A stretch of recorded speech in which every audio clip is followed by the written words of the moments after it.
Medicore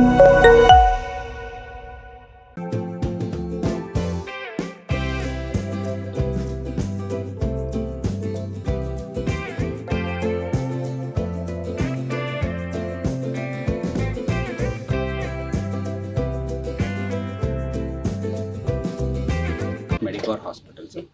so ఒక 69 years old female repeated స్ట్రోక్స్తో వచ్చినటువంటి patient గురించి డిస్కస్ చేస్తున్నామండి ఈరోజు. సో ఆవిడకి బోత్ సైడ్స్ తలకు రెండు వైపులా క్రిటికల్ బ్లాక్స్ ఉన్నాయి. ఒకటి థ్రోట్లో ఉంది, ఇంకొకటి తల లోపలికి వెళ్ళే రక్తనాళంలో ఉంది. సో తల లోపలికి వెళ్ళే రక్తనాళంలో లెఫ్ట్ సైడ్ ఉండేటటువంటి బ్లడ్ వెజల్లో క్రిటికల్ బ్లాక్ ఉండటం వల్ల ఆవిడకి లెఫ్ట్ సైడ్ స్ట్రోక్స్ రిపీటెడ్గా వస్తూ ఉన్నాయి.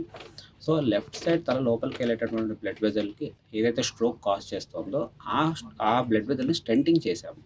సో యూజువల్లీ ఇది రొటీన్గా చేసేటటువంటి ప్రొసెసర్ కాదండి. తల లోపలికి వెళ్ళే బ్లడ్ వెజల్లో బ్లాక్స్ ఉంటే మెడికల్ మేనేజ్మెంటే చేస్తాం చాలా మటుకు సార్లు. అంటే మెడిసిన్స్ ఇచ్చి చూస్తాము, బ్లడ్ థిన్నర్స్ ఇవ్వటము, diabetes and hypertension control చేయటము అండ్ కొలెస్ట్రాల్ కంట్రోల్ చేయడం, వీటి ద్వారానే ట్రై చేస్తాం. ఎప్పుడైతే మెడిసిన్స్ ఇచ్చి అండ్ రిస్క్ ఫ్యాక్టర్స్ అన్నీ కూడా ప్రాపర్గా అడ్రస్ చేసినాక కూడా స్ట్రోక్స్ రిపీట్ అవుతూ ఉంటే కనుక తల లోపలికి వెళ్ళే బ్లడ్ వ్యాధుల్లో కూడా స్టెంటింగ్ చేయొచ్చు. సో ఇది అవేర్నెస్ తక్కువ ఉన్నటువంటిది వస్తారు కాబట్టి so we thought of discussing this case today.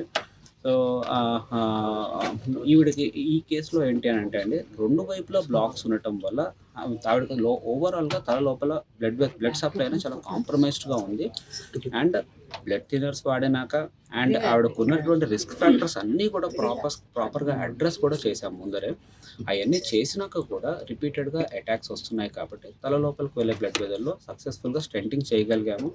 Stenting చేసినాక సిగ్నిఫికెంట్ రిలీఫ్ వచ్చింది. అండ్ ఆవిడకి రైట్ సైడ్ వీక్నెస్ కానివ్వండి, ఆ మాటలో ఇబ్బంది, సడన్గా మాట ఆగిపోవటము, ఇలాంటి సిమ్టమ్స్ అన్నీ కూడా సిగ్నిఫికెంట్గా తగ్గాయి.